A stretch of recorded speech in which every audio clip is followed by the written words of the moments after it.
Welcome and thank you for joining us on Birth Mother Matters in Adoption with Kelly Rourke-Scary and me, Ron Rains, where we delve into the issues of adoption from every angle of the adoption triad. Do what's best for your kid and for yourself, because if you can't take care of yourself, you're definitely not going to be able to take care of that kid, and that's not fair. And I know that my daughter will be well taken care of with them. Don't have an abortion. Give this child a chance. All I could think about was needing to save my son. My name is Kelly Rourke-Scary. I am the Executive Director, President, and co-founder of Building Arizona Families Adoption Agency, the Donna K. Evans Foundation, and creator of the You Before Me campaign. I have a bachelor's degree in family studies and human development and a master's degree in education with an emphasis in school counseling. I was adopted at the age of 3 days, born to a teen birth mother, raised in a closed adoption, and reunited with my birth mother in 2007. I have worked in the adoption field for over 15 years. And I'm Ron Rains. I've worked in radio since 1999. I was the co-host of 2 successful morning shows in Prescott, Arizona. Now I work for my wife, who's an adoption attorney, and I'm able to combine these 2 great passions and share them on this podcast. Why do birth mother experiences vary is a common question that I hear from birth mothers primarily. Oftentimes they'll come into the agency and they may have a friend that placed their baby for adoption and they're starting their own adoption journey. And they said, you know what? My friend had an amazing experience with your agency, and I'm, experiencing an unplanned pregnancy. And so I'm going to do the same thing. She may or may not have the same amazing experience. She very well may not have a good experience at all. And it may or may not have anything to do with our agency. It may just be the factors that come into play during her adoption journey. There are what I consider internal factors and external factors. So there's things that you can control and there's things that you cannot control. And although we try to provide as an agency the best experience for every birth mother that comes into our program, we only have so much control. There's only so many things that we can do to create a positive adoption journey, because I think the journey is just as important as the end result. I think that, again, we're a rush community and we like to do everything fast. And I think we just need to slow down and really be present and mindful and enjoy the process. One of the questions that birth mothers ask is, how come so-and-so, really felt good and positive about her adoption, and this is maybe after they've placed for adoption, and I'm really, struggling with my adoption choice. And what I do is I kind of walk them through it. So factors that may influence how you perceive your adoption experience, because you can never really argue with somebody's feelings because everyone's entitled to their own thoughts and feelings. Perceptions are based upon your feelings, and they are sometimes governed by them or guided by them.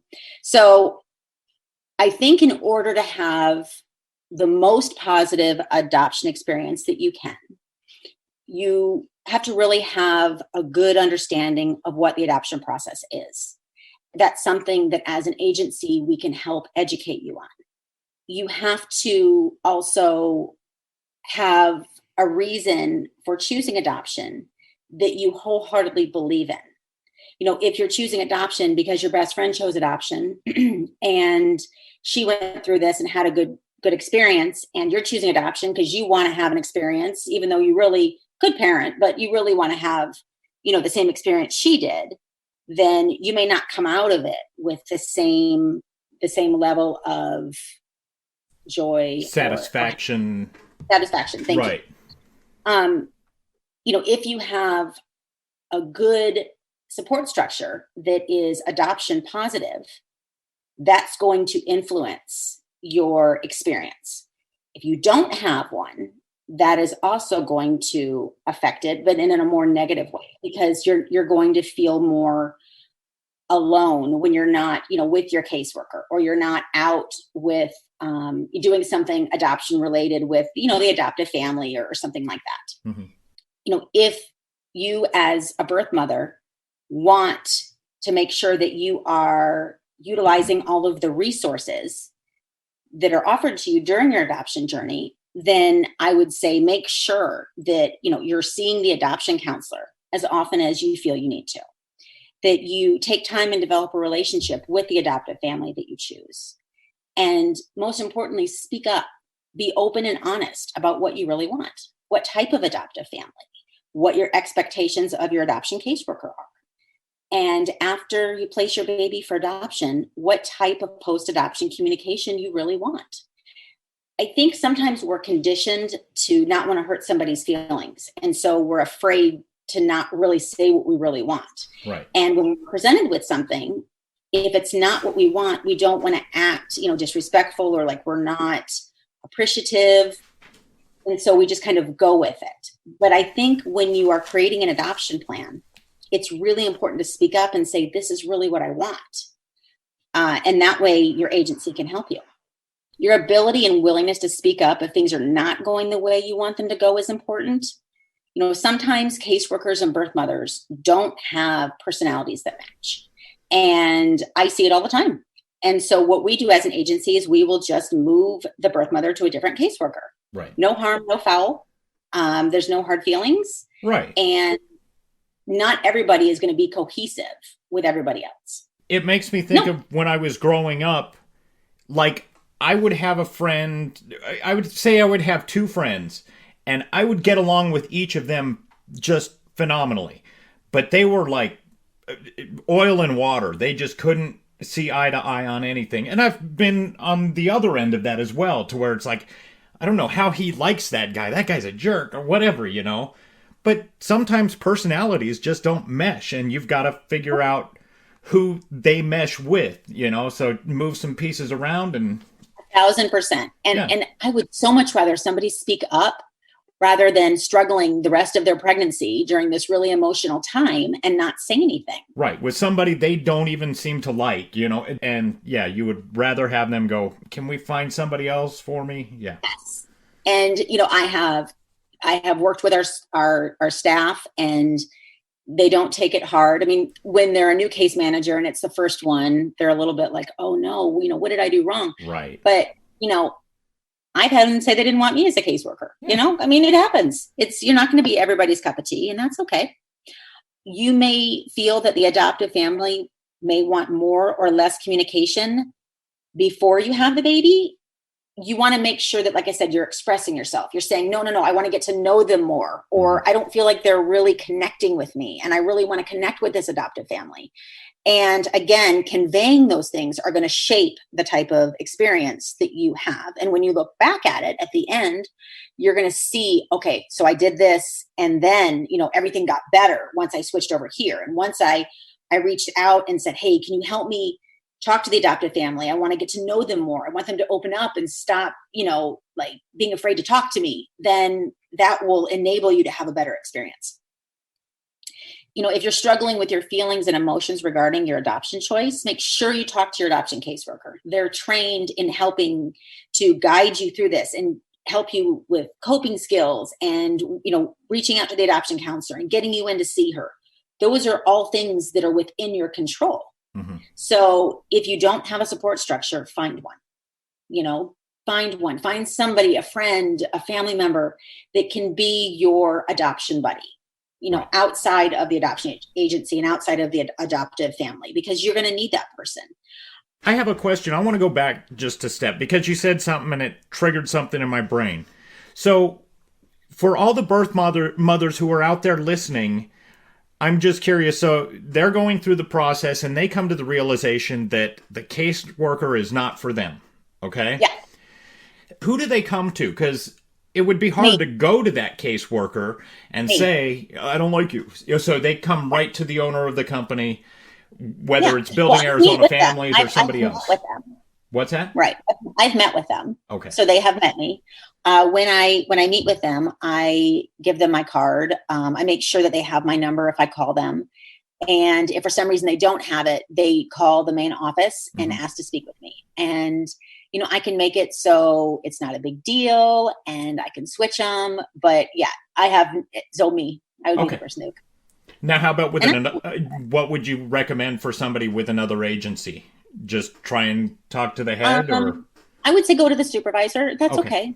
Like Okay. it would be really awkward to go to the caseworker because, you don't, they may feel like, oh, I'm going to get her in trouble and I don't want to get her in trouble. Right. And, my caseworkers don't get in trouble. Right. It is what it is. and they wouldn't get their feelings hurt either, but I know it would be an awkward position. I just thought of any birth mothers out there that are thinking, I'm kind of in that situation. Who do I talk to? So that's kind of why I asked.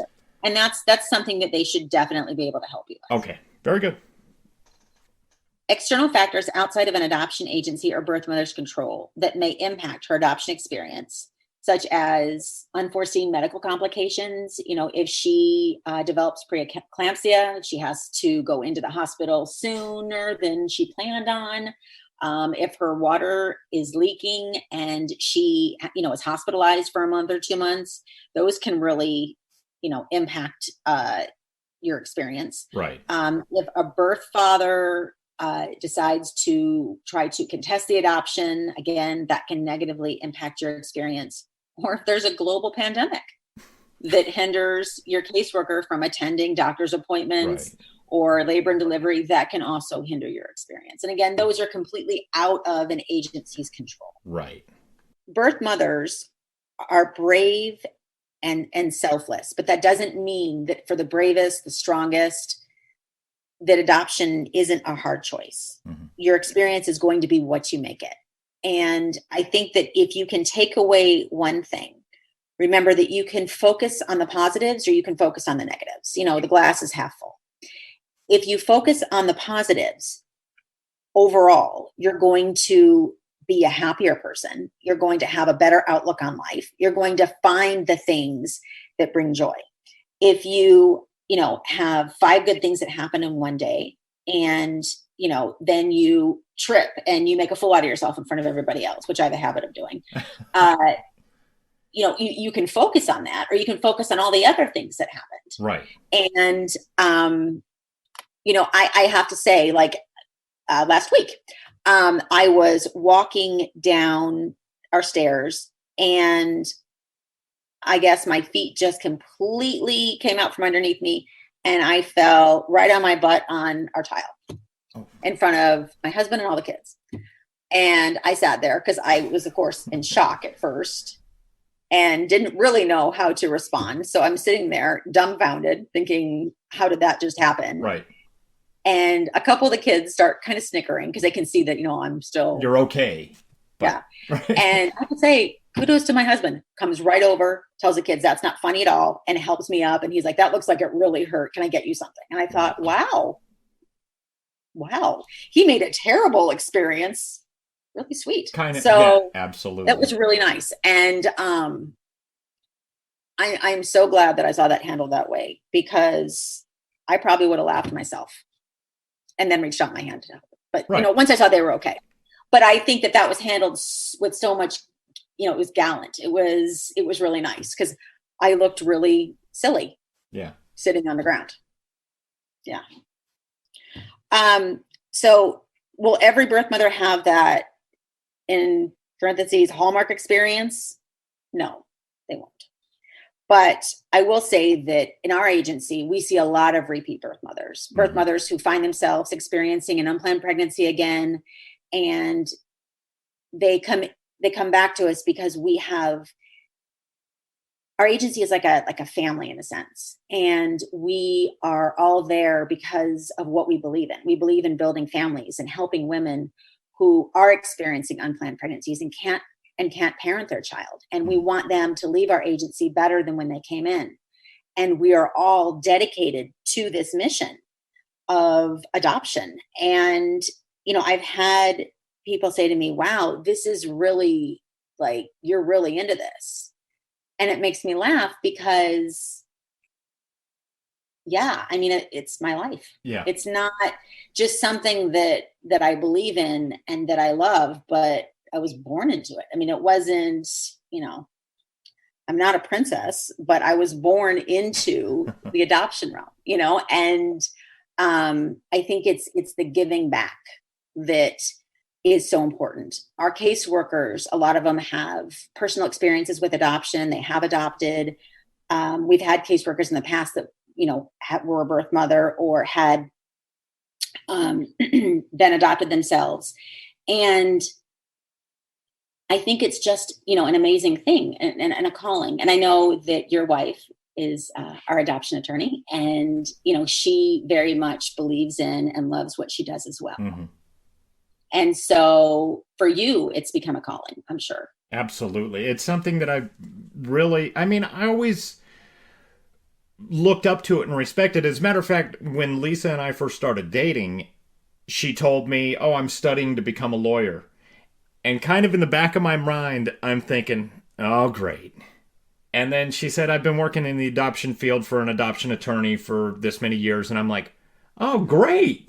It really changed my perspective. And I've only grown to respect, love, and just be passionate about this field more and more through the years. So I wasn't born into it like you. I'm not Prince Adoption, but you are Princess Adoption. But it's become a passion. I love it. Thank you for joining us on Birth Mother Matters in Adoption. I hope you tune in next time. We'll be talking to a special guest, Nasim. She's a birth mother, and she's going to be telling us about her adoption journey. And I knew it. I knew in my heart that I wanted to raise my daughter, but I wanted her to have stability of having a father and a mother who were fully invested, not just partially. To have what she needed, I didn't feel like that was happening at this point. Now, everything changes once you become a mom. It's not about you anymore. It's not. Or a parent in general. It's not about you. It's about the child. It's about protecting the child, providing for the child, giving the child everything they need, physically, emotionally, everything. And I wanted to give her, I would go starving before she did. Let's just put it that way. I would go above and beyond, but it had to be both of us. And there I was. He was talking about breaking up. And then I found out I was pregnant again. 2 weeks after I brought him from the NICU, I found out I was pregnant again. And this is right after he told me it's not going to work out. And I was scared to death because that meant I would be alone with her 24/7. If I was selfish, I would have kept her. Thank you for joining us on Birth Mother Matters in Adoption. If you're listening and you're dealing with an unplanned pregnancy and want more information about adoption, Building Arizona Families is a local Arizona adoption agency and available 24/7 by phone or text at 623-695-4112. That's 623-695-4112. We can make an immediate appointment with you to get started on creating an Arizona adoption plan or just get you more information. You can also find out more information about Building Arizona Families on their website at azpregnancyhelp.com. Thanks also go out to Grapes for allowing us to use their song I Don't Know as our theme song. Birth Mother Matters in Adoption was written and produced by Kelly Rourke Scary and edited by me. Please rate and review this podcast wherever you're listening to us. We'd really appreciate it. We also now have a website at birthmothermatterspodcast.com. Tune in next time on Birth Mother Matters in Adoption. For Kelly Rourke Scary, I'm Ron Rains.